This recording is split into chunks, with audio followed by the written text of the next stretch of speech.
Un violento fin de semana se vivió en el país. Hubo 9 homicidios y 14 personas heridas a bala, entre ellas un niño de 3 años en la comuna de San Bernardo. Situación que sin duda preocupa en medio del debate por la agenda de seguridad. Vamos a hablar de otros temas también. Nos acompaña para eso el senador y presidente de la Cámara Alta, Juan Antonio Coloma. Senador, ¿cómo estás? Gracias por acompañarnos. Muy buenas tardes. ¿Cómo están ustedes, Nicolás? Bien, muchas gracias por estos minutos, senador. Hay varios temas. Quiero comenzar con, esta situación de seguridad, inseguridad, una de las noticias más terribles, digamos, este balazo que le llega a un niño de 3 años y linkeándolo un poco con lo que hemos conversado tantas veces, una de sus banderas, digamos, al presidir la Cámara Alta, que es justamente el tema de la seguridad, la agenda de seguridad. Antes de ir a eso, ¿cómo evalúa este tipo de hechos que preocupan a la población, sin duda? Porque evidentemente ya no es que se vayan a normalizar o se normalizan, pero se van haciendo más comunes, más repetitivos. Mira, yo lo encuentro dramático. Cada vez que uno lo ve como padre, es muy terrible ver lo que está pasando en nuestro país. Parecen imágenes que vienen de otros lugares, quizá uno se acostumbraba, y es malo acostumbrarse siempre a que eso pasara en otras latitudes. Que esté pasando en Chile, donde ya se hable de nuevo homicidio, cuando hace balazo a los niños, pareciera como que la vida sigue igual, a mí no me deja de perturbar. Y por eso yo quiero reiterar e insistir. Aquí nosotros estamos frente a un desborde de la delincuencia, del narcotráfico y del crimen organizado. Estos son temas que llegaron, no ahora, hace algún tiempo, y se están instalando. Y ahí lo que hay que hacer, básicamente, es todas las capacidades del Estado, hacerlas trabajar en un buen sentido. Por eso nació la agenda de seguridad, que era algo que me dijeron que era imposible, bueno, pero son 31 proyectos de ley, que muchos de los cuales estaban en el Congreso y que no habían avanzado, y otros que había que generarlo por parte del Congreso para poder dar una parte normativa que, sumado a la actuación de las policías, que es clave, los jueces, que son indispensables, y la acción del gobierno en conjunto, pudieran empezar a cambiar la aguja. Por eso que yo siempre planteé que esto no iba a cambiar de la noche a la mañana, es imposible, pero por lo menos tener normas nuevas. Y tenemos de esos 31 proyectos, Nicolás, lo hemos hablado otras veces, hay 22 que ya son leyes. Es un avance importante, no es que todavía falta, pero hemos avanzado, fuera la ley Naín Retamal, que se aprobó un poco antes, pero la ley de usurpaciones, la nueva ley del sicariato, la ley del secuestro. Imagínense lo que estamos hablando, cosas que parecían indispensables. Se acaba de aprobar la Fiscalía Supraterritorial, que es clave, que va a permitir a la Fiscalía, no como era antes, que los delitos se investigaban regionalmente, porque así eran, las bandas, por así decirlo, eran locales. Hoy día el Tren de Aragua o los que se llame son de varias regiones, un crimen organizado. O sea, es capacitar, dar nuevas herramientas a la investigación para poder avanzar. Normas especiales contra el narcotráfico. Y así hemos tratado de ir en normas para generar una sanción especial para reincidencia. O sea, yo espero que ese conjunto de normas, más que falta, porque falta, ojo, yo hago un llamado nuevamente al gobierno para apurar, porque ellos tienen un rol muy importante. Falta la Defensoría de las Víctimas, falta el Ministerio de Seguridad, sí. Falta y de alguna manera avanzar en algunas normas vinculadas a la reincidencia. El subsistema de inteligencia también dicen que uno... ¿Qué es lo que pretende? Y el subsistema de inteligencia, que probablemente es lo más complejo, porque eso requiere, más que velocidad, requiere mucha técnica, pero también es indispensable. O sea, nosotros no podemos dejar que los problemas se dejen para mañana. Hoy día el problema es hoy. Ahora, ¿significa eso que mañana o la próxima semana o el próximo año que viene cerca se va a terminar? No, porque estos son fenómenos que están arraigados muy fuertemente en Chile. Probablemente se llegó muy tarde a esta batalla, pero hay que darla, y eso es lo que estamos tratando, por lo menos, de empujar. Para que quede claro justamente en el fondo de lo que estamos comentando y quienes nos ven a esta hora, ¿en qué cambia este tipo de normas? Muchos dicen, bueno, pero finalmente son leyes, son cambios normativos necesarios, pero pueden de alguna manera hacer un cambio y un punto de inflexión eventualmente en la crisis de seguridad que se vive en el país. ¿Cómo podría hacerlo?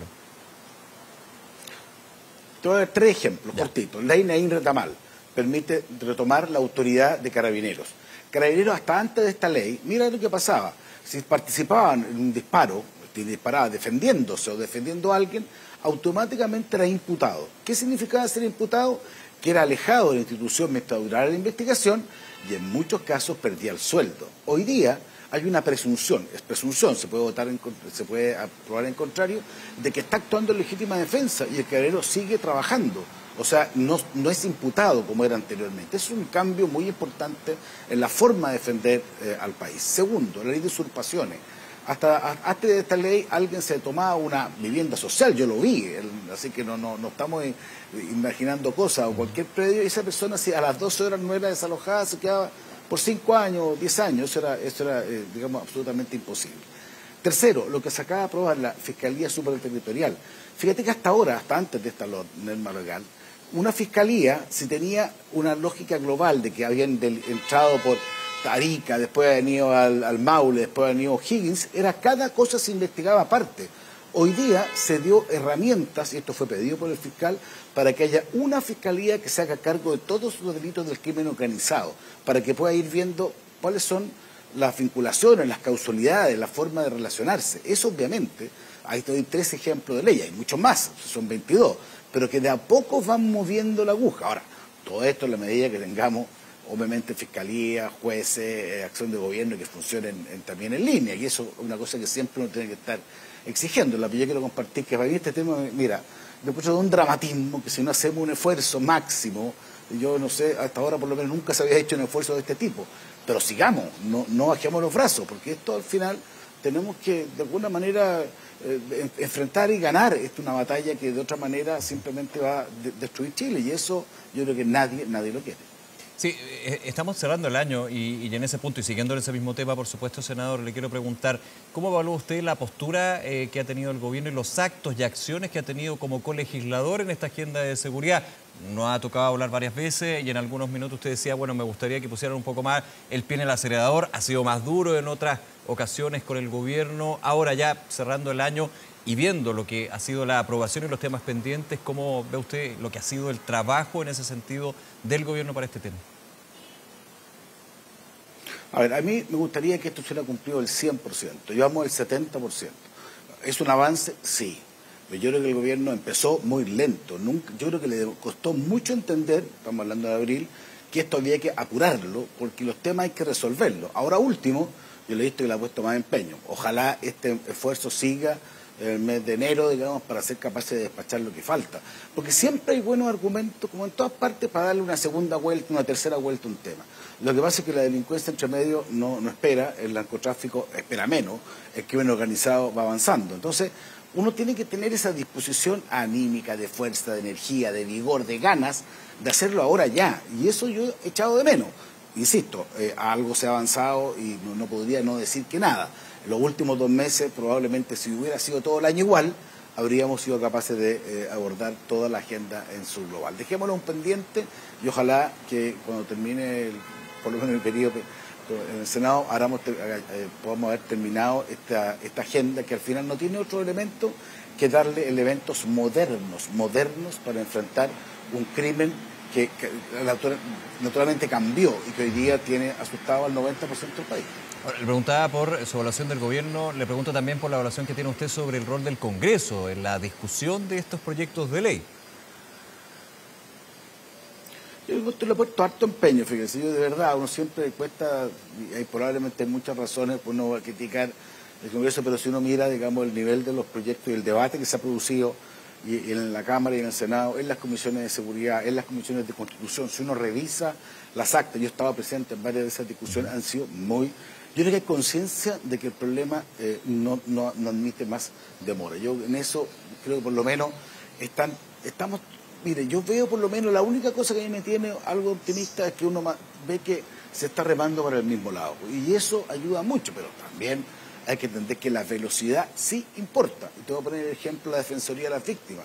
Es muy irracional que hoy día, frente a un delito, haya una defensoría de los delincuentes que tienen derecho a defensa, hay un Ministerio Público que busca esclarecer los hechos, pero no hay una defensoría de las víctimas. Y lo que tú puedes, Nicolás, preguntarle a cualquier persona que ha sufrido un acto delictual, que uno se siente completamente desamparado. Eso hay un minuto en que uno dice no más, porque tiene que haber una defensoría de las víctimas que esté siempre acompañando, aconsejando, ayudando, moviendo, inspirando. Y eso creo que puede ser un cambio muy sustantivo en la forma de generar las investigaciones y las sanciones de los delitos, que también es muy importante.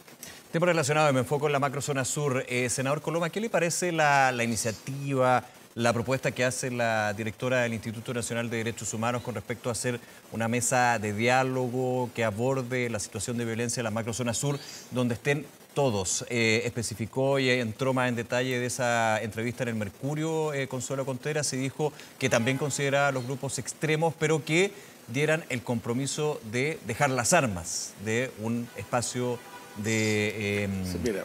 Claro, en ese sentido habló el gobierno y dice, eso ya existe, está la Comisión de Paz y Entendimiento y que hasta el minuto desde ese tipo de grupos, por ejemplo la CAM, no ha habido intención o atismo de querer conversar. ¿Cómo evalúa usted lo que fue esta propuesta de la directora? Para ser franco, la encuentro incomprensible. O sea, si hay una cosa que uno ha aprendido de la experiencia comparada, pregunten lo que pasó con la ETA o con otro tipo de instrumentos o otro tipo de acciones, es que uno tiene que actuar conforme al derecho y la ley. Uno no puede sentarse a negociar con los que ponen las bombas. O sea, es muy raro esto de que uno dice, ¿sabe qué más? Vamos en este escenario, donde semanalmente ocurren actos delictuales, vamos a hacer un cambio en el eje y vamos a poner directamente a negociar a quienes están generando los actos de terror, porque por algo hay que modernizar. Simultáneamente se habla que hay que modernizar la ley antiterrorista, pero parte lógica es combatir a los que combatan el terror, no hacerlo como que si ellos fueran parte de la solución. Yo creo que de verdad, yo creo mucho más en el derecho, en las normas, en la inteligencia, en la capacidad de la democracia y del entendimiento. Pero algunos podrían pensar que esa vía que usted dice, que la vía del derecho, la institucionalidad, no ha logrado solucionar el problema de fondo y por eso abre la alternativa de llegar a una a una solución distinta, como ocurrió, por ejemplo, siempre se pone el caso del de Colombia. Sí, pero vaya usted lo que está pasando en Colombia, digamos, o sea, no, y creo que los ejemplos en el sentido inverso son múltiples, pero mira, para hacerlo franco, yo no voy a renunciar a que esto se resuelva por la vía del derecho, puede costar más, pero no solamente el derecho, la prevención y la inteligencia, cosa que obviamente hay un déficit en Chile muy importante, o sea, de que de verdad que haya capacidad de anticipar. Pongo el ejemplo del Tren de Aragua. ¿Cómo uno no puede tener una capacidad de tener mucho más información respecto de algo que después los mismos medios a veces pueden saber más que los que están investigando en un momento determinado? Eso a mí me complica mucho. Entonces, yo no voy a renunciar a la capacidad de que el derecho es el que triunfe, que la inteligencia es la que gane, que al final, agrupado respecto de aquellos que son la inmensa mayoría de Chile, eso es un pequeño sector que hace del terror su forma de actuar en la vía pública. Entonces eso al final es una forma de validación que yo por lo menos yo no lo comprendo, por eso mi expresión fue incomprensible. Señor Coloma, en los minutos que nos queda quiero entrar a política. Estaba leyendo una entrevista suya en la mañana, hablaba de esta obsesión por adelantar las elecciones presidenciales, que muchos comparten, pero igualmente deja una intención o una aspiración suya como parte del conglomerado de oposición de que haya un candidato o una candidata única de la oposición. ¿Esa candidata debería ser Evelyn Matei? Vamos al tema que me plantea tú primero, digamos. Yo efectivamente no soy partidario de adelantar las elecciones presidenciales. Lo encuentro, no tiene ni un sentido. Este es un gobierno que todavía no cumple la mitad de su mandato. A mí lo que me parece razonable es confrontar decisiones. ¿Qué haría uno en lugar del gobierno en materia de violencia, en materia de delincuencia, en materia de crecimiento? El gobierno plantea básicamente una agenda muy distinta, una agenda más bien pro impuestos, yo creo que tiene que ser pro crecimiento. Bueno, creo que ese es el momento de poder confrontar y poder hacer una cosa que es legítima en democracia. Creo que al contrario, anticipar lo que uno va a hacer en materia presidencial, yo al menos no lo encuentro en un sentido, ni ahora ni antes. Usted me puede, en esto he sido súper coherente y trato de uno siempre ser coherente en la vida. Ahora, distinto es quién va a ser. O sea, yo cometería un error si le digo no, que yo creo que la candidata tiene que ser, es que justamente lo que no hay que entrar, porque aquí no es un tema de quién es el representante hoy día, eso se verá en un año más, es lo que me parece prudente. Ahora, y tras sí lo que me parece es que tiene que ser lo más amplio posible. Hoy día yo creo que no se habla de la oposición, se habla de las oposiciones, porque son no solamente una oposición que uno podría decir de derecha o de centro derecha y de centro, hay gente de centro izquierda que está en una situación de confrontación con el gobierno básicamente con el espíritu que tenía. Entonces yo creo que hay que generar los espacios, hay que intentarlo al menos, para que ojalá en conjunto se logre tener una candidatura presidencial. Porque yo siempre he pensado que la unidad es la clave, esto no hay que inventar mucho, y en la medida que quienes tenemos una visión distinta, filosófica, ideológica, de lo que hoy día nos gobierna, tenemos que hacer un esfuerzo grande para tener un proyecto atractivo y que logre movilizar y que logre... ¿Y esa candidatura única debe ser con el Partido Republicano? Sí importan. Pero yo haría una invitación amplia y tiene que ser con gente de centro, me parece que es lo razonable. Después veremos cómo podemos armarlo, pero tiene que ser lo más amplia posible. Porque ya el Partido Republicano, José Antonio Kast, dijo que si lo estima el partido, él va como candidatura, pero él no iría con primarias porque en la otra ocasión al Partido Republicano le fue muy bien no yendo a primarias con la derecha. Sí, pero al final el presidente fue Gabriel Boric. No sé si eso es un buen resultado. ¿Se fija? Entonces, si uno hace más de lo mismo, puede ocurrir lo mismo. Y creo que eso no es lo que de alguna manera uno tiene que buscarle. Y esta es parte de la democracia. Si uno no puede pensar que aquí están los buenos y los malos, creo que esto es parte del debate legítimo. A mí lo que me pasa es que creo que no hay que adelantar los procesos y sí hay que tener un espíritu amplio, ojalá de incorporar a todos, que es la mejor manera de poder, con un proyecto unificador y ganador, tener un triunfo importante en 2 años más. Es lo que yo creo que la mayoría del país quiere. Entonces, si empezamos a discutir, es que yo no voy a ir con este, yo no voy a ir con este otro, no sé al final para quién uno está trabajando. Y por eso que yo soy partidario de buscar los escenarios de unidad máximas posibles. Reforzando el punto que usted postula, para la oposición habría una instancia de unidad, pasar de las oposiciones a la oposición con una candidatura única. Puede ser las oposiciones con un proyecto electoral y con bases unidas, conjuntas. Si uno no tiene por qué en la vida... Y uno se está dando cuenta, también tiene mucho que ver con el sistema político. Fíjese para que vea a propósito cuando se habla de acuerdos. Yo soy partidario de los entendimientos grandes, buenos, no de cualquier acuerdo, porque también de repente se instala como hay que llegar a un acuerdo, cualquier cosa. Mira, aquí estamos pagando errores de malos acuerdos. El acuerdo político del 2015 cambió el sistema electoral, generó, por ejemplo, que de 9 partidos políticos, hoy día hay 20, y hay 15 más en formación. Eso hace muy difícil la gobernabilidad para todos los sectores. Entonces, a propósito de eso, yo creo que uno tiene que buscar los espacios para poder entenderse lo más ampliamente posible, buscar los buenos escenarios de entendimiento, y para mí uno de los entendimientos importantes es, ojalá, tener un proyecto común en 2 años más cuando corresponda y cuando tengamos las próximas elecciones, que creo que es importante para el país. Ahora, pero en este minuto, yo sé que me adelanto, pero es bien relevante pensando que las próximas elecciones municipales van a ser también una antesala para lo que se viene en términos de la aspiración de la oposición de volver a ser gobierno. Usted decía, las oposiciones, la oposición quiere quedarse con la oposición, pero esto puede de alguna manera unir a lo que tiene que ver con el Partido Republicano específicamente, y pensando también en lo que fue su última, no la última, la anterior a esa aventura electoral con respecto al Consejo Constitucional, donde salió fortalecido por sobre lo que sucedió en Chile Vamos. ¿Puede y tiene que estar republicano en ese mismo pacto, pensando en las presidenciales? Yo creo que hay que estar siempre abierto a buscar los máximos espacios. Fíjate, todo es una cosa, Nicolás. Nosotros hemos tenido 9 elecciones en los últimos 4 años. Claro. 9, no una. ¿Te fijas? Y creo que al final a uno les va mejor, a otros les va peor. La última elección no fue buena, generó una cosa bien impresionante, porque yo pienso que hace 4 años atrás el gran tema en discusión, y por eso que tuvo estallido social y de violencia, y se argumentó que gran parte del problema de discusión de fondo era la legitimidad de la Constitución.